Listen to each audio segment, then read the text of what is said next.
The Royal Society for the Encouragement of Arts, Manufactures and Commerce runs a popular public lecture programme exploring contemporary issues.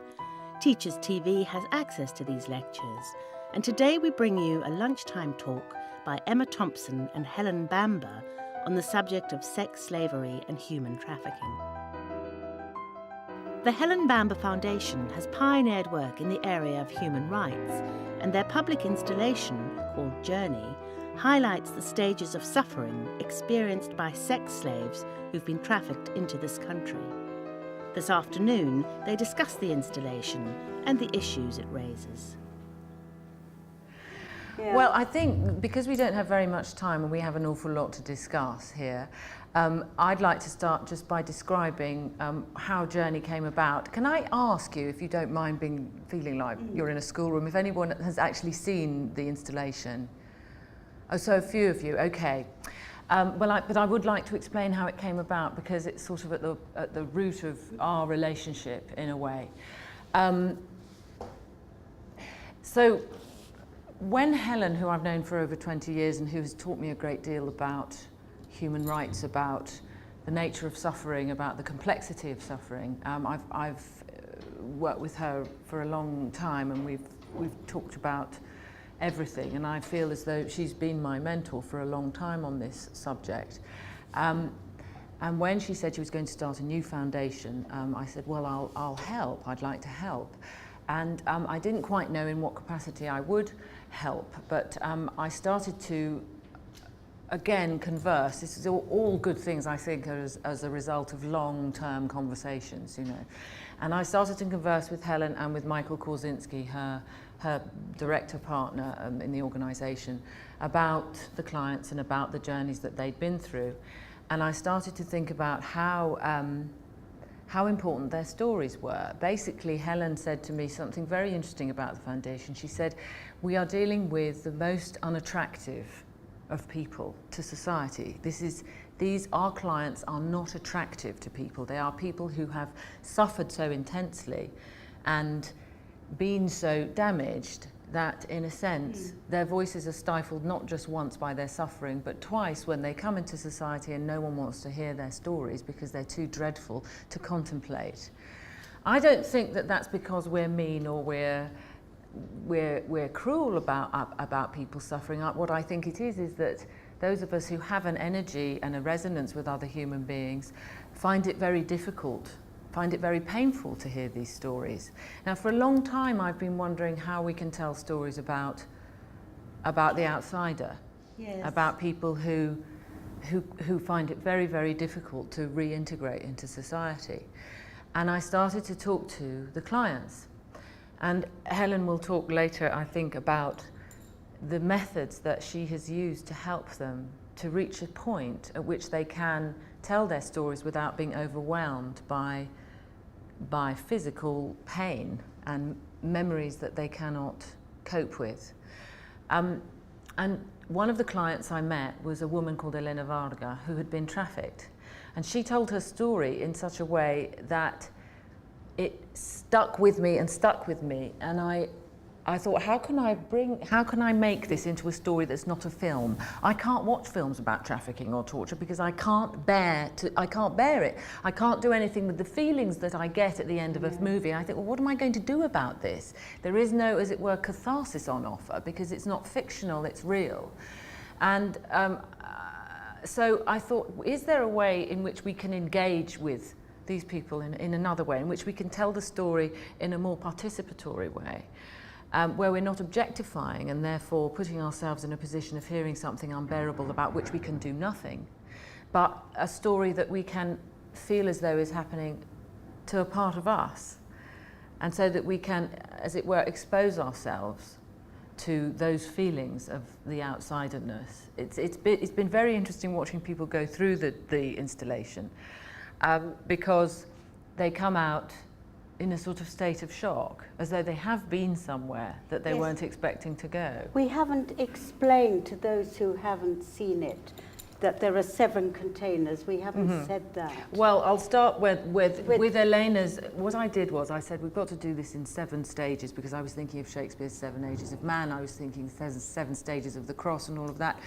So I made 2 sets of matchboxes, which I covered with paper. And I gave one set to Elena, and I said, right, this is our homework for the week. We go away and we put what we think should be in each container. What part of the journey that you've been on should be represented in each container? And what was so interesting about it was when we came back a week later for our next meeting, and this was a year ago, we both come up with the same names, almost, for those stages. And they are as follows. The first container, which was designed by Michael Howells, who's a film production designer, has always been called Hopes and Dreams and Aspirations, because Elena came from a tiny place in Moldova, 8 houses, and she'd always wanted more than that, like so many women who come from poverty-stricken backgrounds where there is very little opportunity. And so that box was about that. It was about that kind of situation. And Michael wanted to make it, it's almost Dickensian, and you look through a keyhole and there are little scenes that you look at, and the scenes are from that kind of innocent childhood that is very tough. The next one was always called The Journey, The Motion. And it's dark, it's a soundscape. Each artist curated their own container according to what they wanted to, the way in which they wanted to show the story. So we merely gave them the title, Hopes, Dreams and Aspirations, The Journey. So you go and you stand and there's a 10-minute soundscape that you listen to. The third one is about the uniform. And it was inspired by the fact that Elena told me when she arrived in Great Britain, she was given, before she started work in this frightful slave trade, a bag of old used thongs and basques and stuff that had been used before by other girls in order to put those on. So Sandy Powell, the costume designer, took this on, and you go into a mirrored hall and you look through holes in the mirror and you see yourself reflected, and you're standing above the body of a girl dressed in these clothes. So you are looking at yourself, as it were, in these clothes. It was one of the ways we decided not to objectify. Rather than looking at them, we are them. And then you come out and you go into container number 4, which is truly, it's very disturbing to people. It's called the workplace. It's the bedroom. And it represents the room where Elena was imprisoned for 3 weeks, weeping and begging and brutalized until she was broken down enough to say, well, I've got no choice, I'm going to have to do this. And this was designed by a group called Quiet Storm, and they have made, it's very literal. It is a facsimile of the bedroom, but they've used everything. They've used sound, they've used movement, they've used a bed that actually moves, and they've used smells and sensations, so it's quite a strong experience. And you come out into a rather, the next container, which is rather neutral in comparison, and it's called The Customer.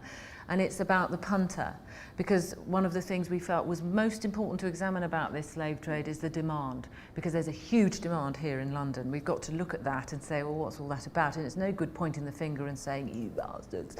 You've got to say, who are you and why is this happening? Why is this what you want? So it's pictures by a photographer called Ewan Spencer of men, and it's testimonials taken from actual customers and punters and then reproduced by actors on an audio loop.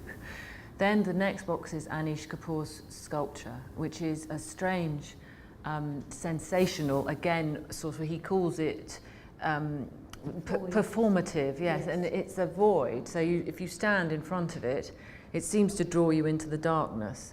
And we've given him the curatorship of the word stigma, and this is what he came up with. And you go around the other side, and the structure comes out at you physically. It's a cone, as it were. And if you stand in the right place, it seems to just come towards you. It's a very powerful, but entirely abstract experience. And then the last container is something that we called the language container, and it's the container that Mike and I were responsible for. And it's about the language of nullification and rejection. It's about Home Office language.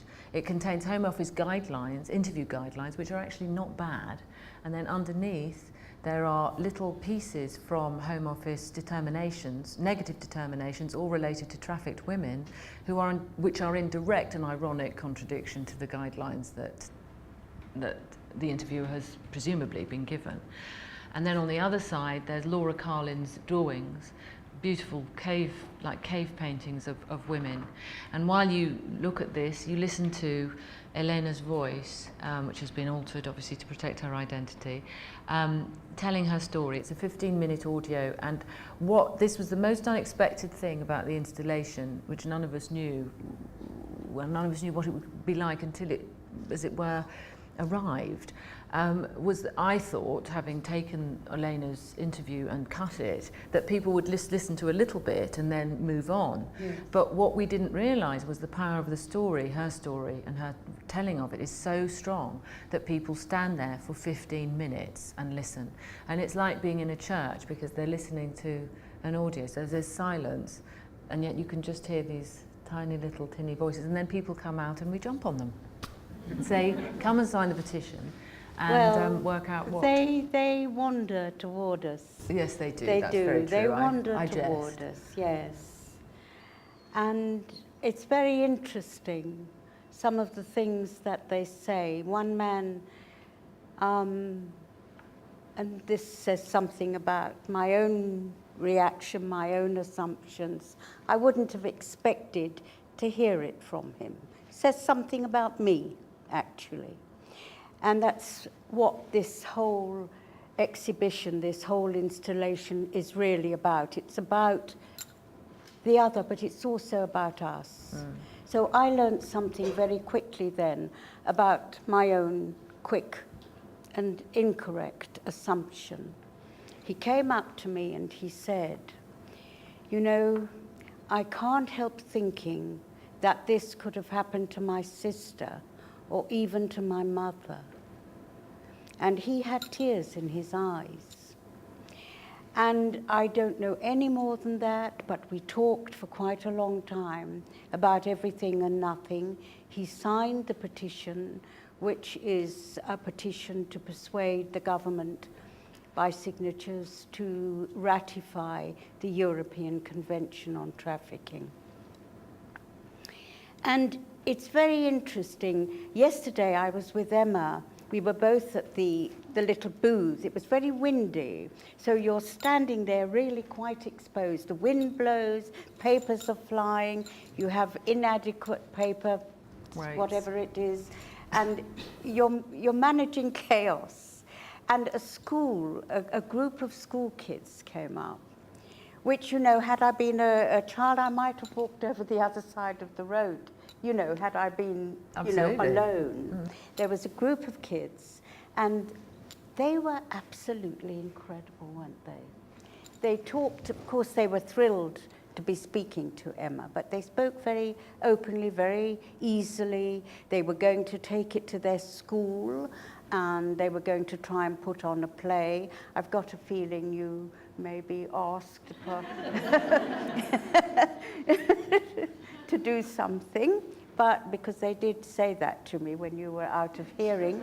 But, and I haven't mentioned it before now, but I did say you were rehearsing in the morning and you were very busy at the moment, but I think they're quite determined. And there were boys, there were quite a few boys, and they all wanted to sign the petition and they wanted to go back to the school and do something about it. So, of course you do meet some people who are in denial, of course you do, and who have adopted a kind of phraseology of denial about people wanting to come here to have a better life, etc., etc. Of course you do.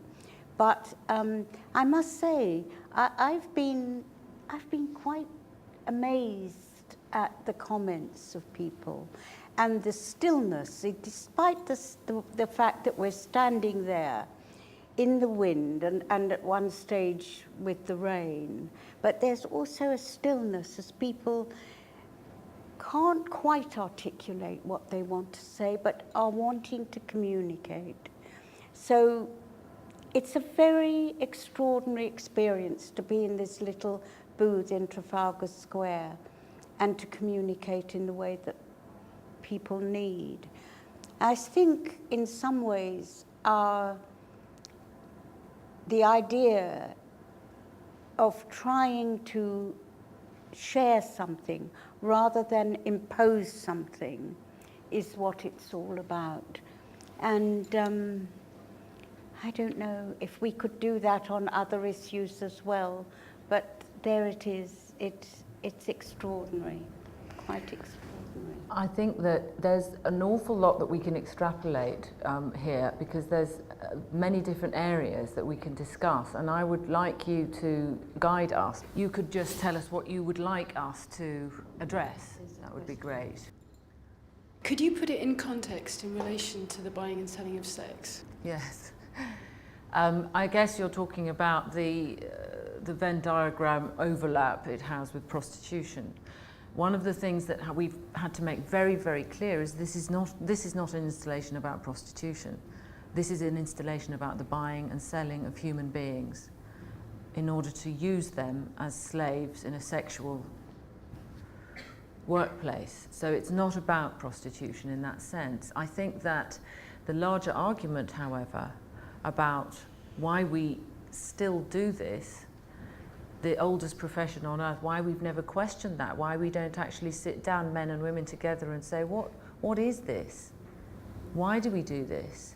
Because actually, you listen to the testimonials of the men who do buy sex from foreign prostitutes who they do not know or cannot speak English, do not question that. It's very interesting. There is a great level of denial in some of them, but some of those testimonials are very sad and very understandable. Men whose wives have died of cancer, who don't know how else to deal with their sexual needs. Clearly we're not addressing that because sex and our real sexual needs are still taboo.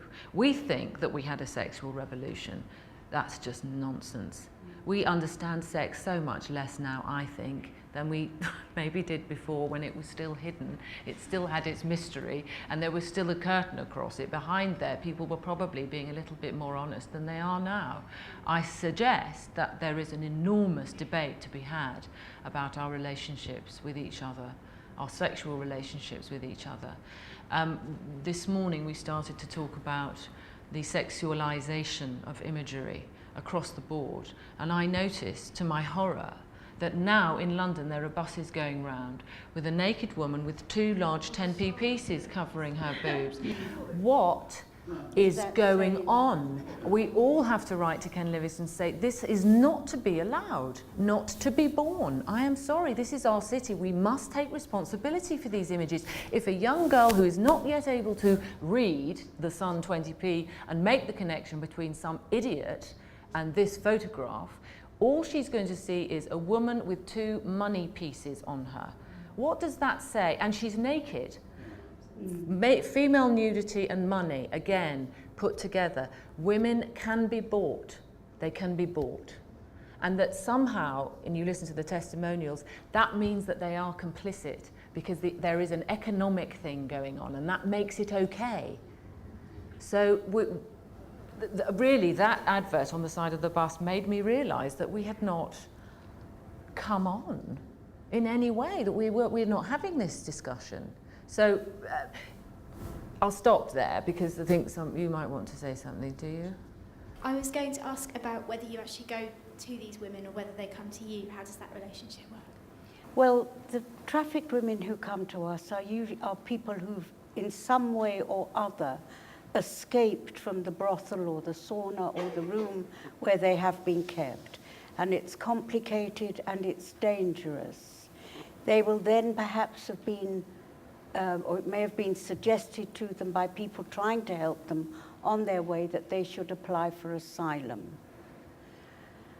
And people are often referred to us through a solicitor who is trying to help them in their asylum case. It may be the Poppy Project, which is a Home Office project giving some form of housing and accommodation to some of the women. But it is, and I'm sure they will agree, it is too small a project to really attend to all the needs of the women. 25 places.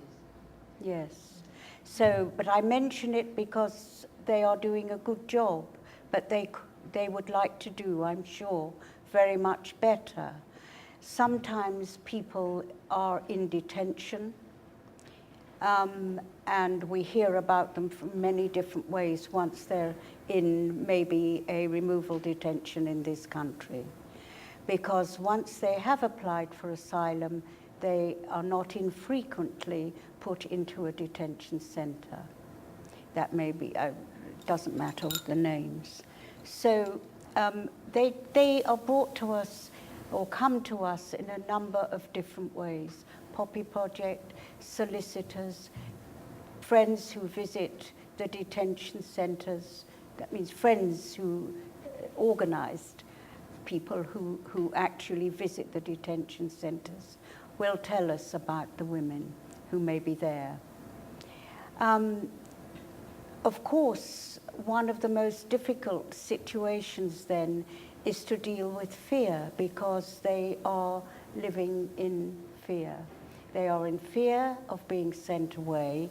They're in fear that their case will not be believed, which is often the case.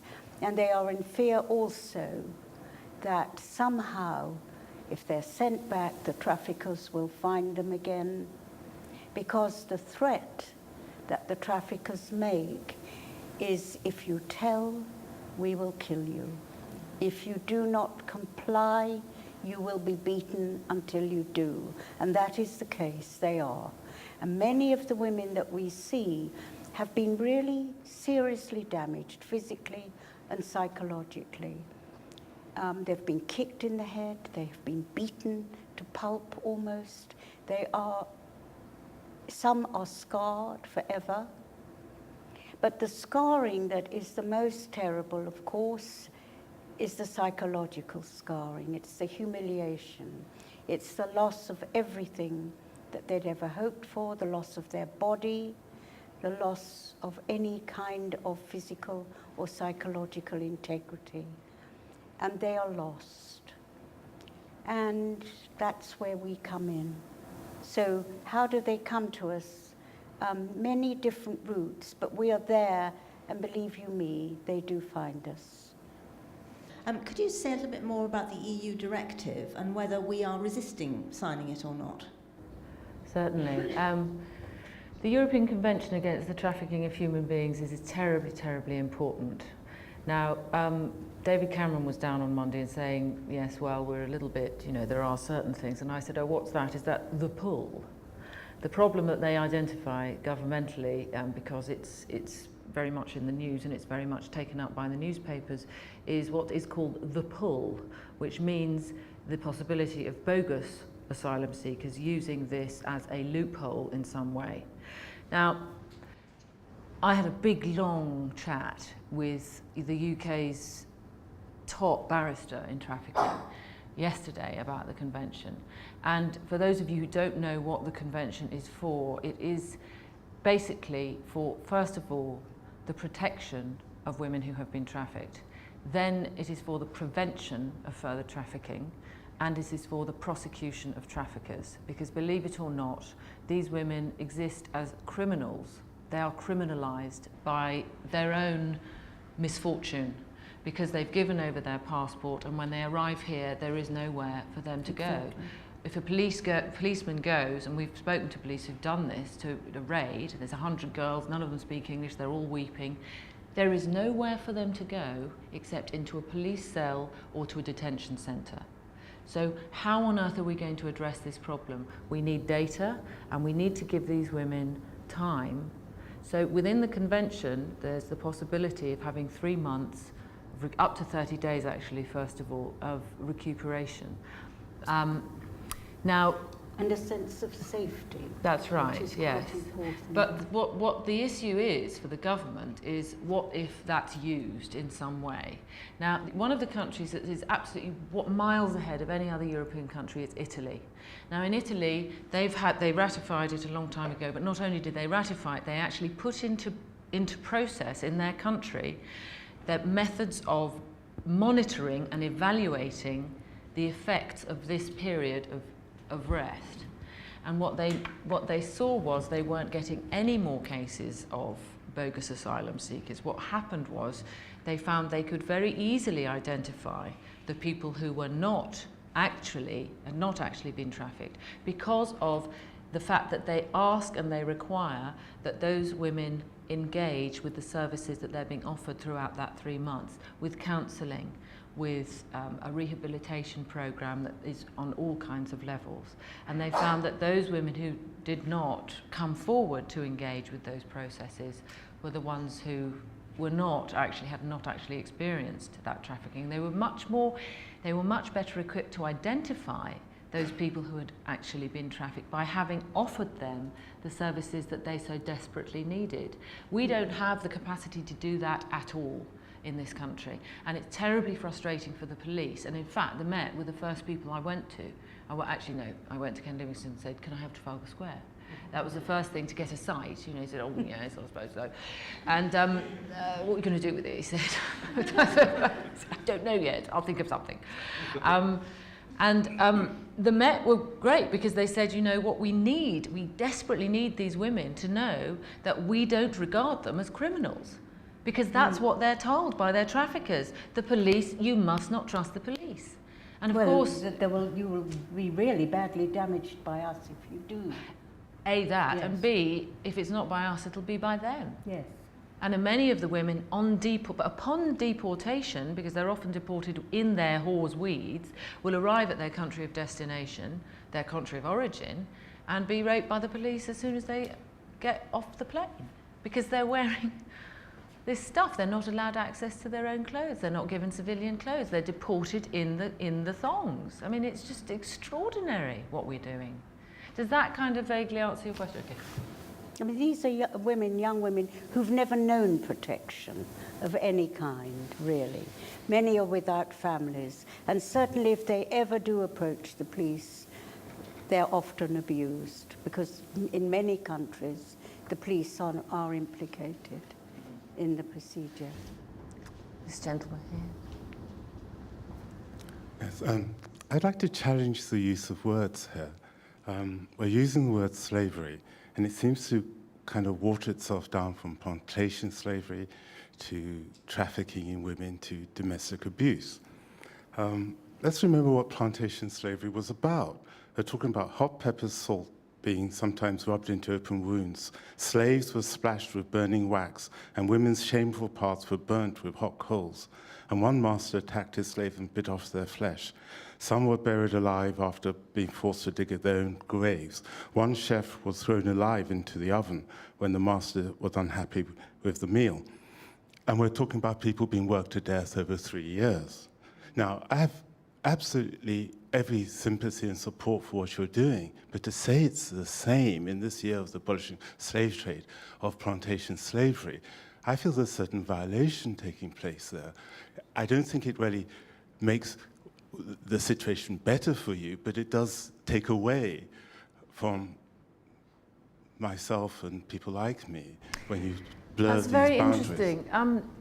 Can you, first of all, no one said it's the same. We have described it always as a new kind of slavery, a new form of slavery, and I do not think that anybody would take issue with the fact that being forced into this kind of existence is not a form of slavery. So no one is, as it were, in a competition about how dreadful things can be for people.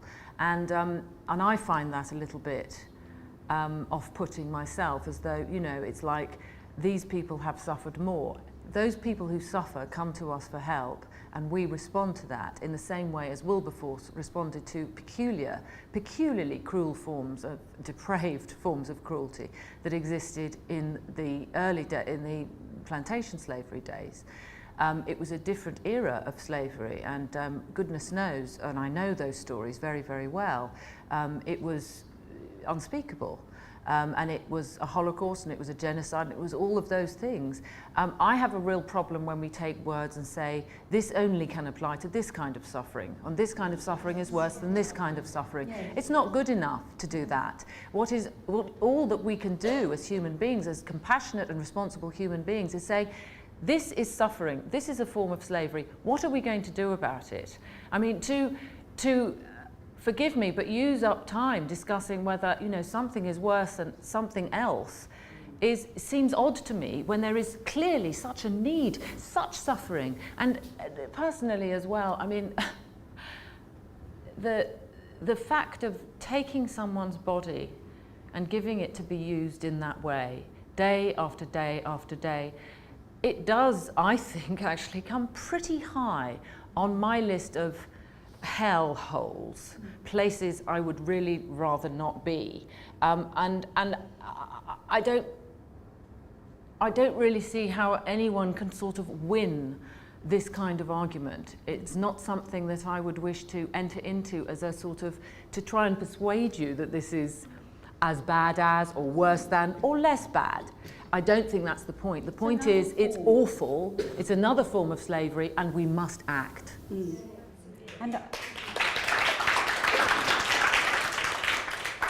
And I think we've said rather little about the actual brutality and cruelty that amounts to torture that the women are subjected to in order to comply. And until they comply, they are tortured. And of that I have evidence. And that's the evidence that my organisation is here to prove, just as it's here to prove other forms of ill treatment, cruelty and torture in other areas of man's inhumanity, or everybody's inhumanity. I'd like to say just one thing here though, that I have two cases where the man, on learning, on understanding from the woman who had broken down, which she was really not allowed to do, by the way, and could be punished for, understood something that he'd not understood before. And on both occasions, the women were helped to escape by the man. Mm. So I think we need to recognize that change is possible in most people. Mm. And that's really what our work is about. Mm.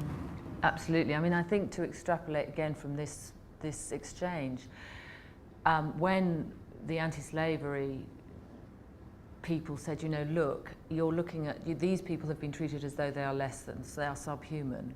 They are less than us somehow, which is the way in which, it's the only way in which you can persuade another human being to do that kind of thing. You've got to persuade them, as the Nazis did, and in Rwanda, as happened. If you have, you know, ways of persuading a human being that they can be brutal because this is not another human being, this is something less. That all of this work, as we go towards a new century, as we start to build a new ethics for this century, is about respecting one another. Mm. No matter what we've been through, as it were. Can I just come in there? Please do. Mind? I have seen genocidal suffering from a genocide. I have witnessed it. But it's the very witness of that suffering that I'm not comparing to another genocide or to another form of suffering. It is that suffering that makes me want to do what I'm doing today. It's not because I've seen something that you may say is greater or bigger or worse that is going to stop me. It's about a degree of suffering and something awful in our own society that needs to be put right. And we have to deal with all forms of cruelty, and where I'm concerned, all kinds of suffering. Are there any reliable numbers, any figures of women currently trafficked in this country, and how do we compare with the rest of Europe? And are there reliable numbers? It's about 4,000 a year are trafficked. That's the figure I think that worldwide it's something akin to sort of 800,000, but we don't really have figures. I mean, it's such a hidden criminal industry. I mean, it's the biggest criminal industry after drugs and arms. And because it's clandestine, it's necessarily, obviously, very difficult to get reliable data. So the last conference I went to, they said, well, there's this, and they showed the maps with all the countries, the arrows of where people go and where people come from, and they gave numbers, but they said, you know, really, it's very difficult to tell. Are these girls mostly like economic refugees, or are they actually being abducted or kidnapped or tricked? They've been abducted and kidnapped and coerced over quite a long period. It's a very subtle process and extremely insidious. They are identified as vulnerable women by the trafficker. And it isn't just a question of they're suddenly taken. Very often they are quietly seduced about. I know somebody who might be able to give you some accommodation for a little while, and they'll take them to a woman very often somewhere in the town who will look after them, and then they will bring them one or two things, but very careful. They never overdo it. It's very subtle, very, very subtle. It can take 6 months. Sometimes it's a fiancé saying, I've heard I've got a great opportunity, let's go. And they'll go, and then the fiancé will take away the passport, put the girl to work, and that's it. It's family members, it's friends of the family, it's terrifyingly close to home. That's the thing. It's not some guy in a black suit with a balaclava and a gun. You know, it's someone you know, as so often is the case with violence and abuse against women and children across the board. I have an observation and a question. The observation is the distress that many of us feel when we realise that other women are involved in the control of these people. And the second, I've heard you talk about your reaction and your assistance to those who come to you. Do you have room for any outreach work?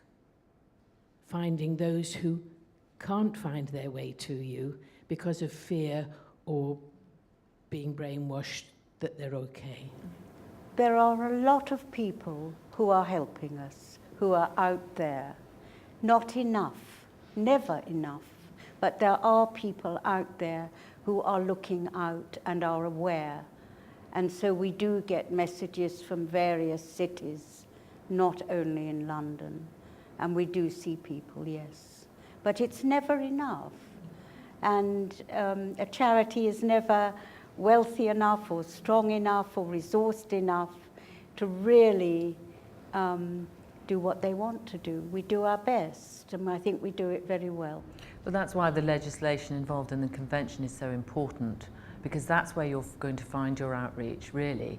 You know, when authorities are in receipt of funds so they can properly train their interviewers, they can properly have immigration persons who are able to identify people who've been trafficked easier, because we do lack information, we lack data. I mean, I've spoken to people in the UN about this, and because we haven't got 10 countries ratifying this convention, the processes are not now the structures are not in place. We need to get them in place as soon as possible, because then everyone's going to start talking to each other, and we will be able to refer.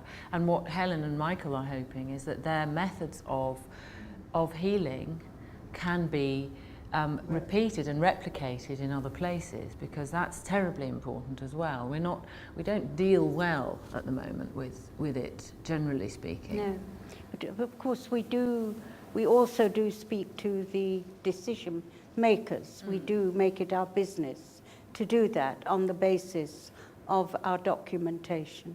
We do approach the decision makers. On this occasion, we've approached the public. And that's been very rewarding. What the children were talking about yesterday was, we can prevent. We want to prevent. So it's about prevention, and it's about being courageous and speaking out about a subject that some people will laugh about when they do. It's about empowering them to do that. And it's about, you know, they were so brave yesterday with their bits of paper running off to make a play in the school. But we can prevent, was what one child said to me, quite a small boy, signing the petition with his left hand. I think as well, the educational arm is hugely important. I mean, I often speak about firewalls, and the only firewall in this instance actually is no. I'm not coming with you, I'm not going to give you my passport. No, because I know what you're up to. And actually, all these young people are chosen because of their innocence and because of their lack of access to information. So I would say that educationally, you can make yourselves incredibly useful, because if you can make pieces of art or packs or anything, and then find a school in Albania, Lithuania, and twin with them, because it's not as difficult as twinning with schools in Africa where, you know, computers and stuff aren't so readily available. You could actually get right into some of the countries of origin and transit and start exchanging information between young people, because they are the people who we need to reach.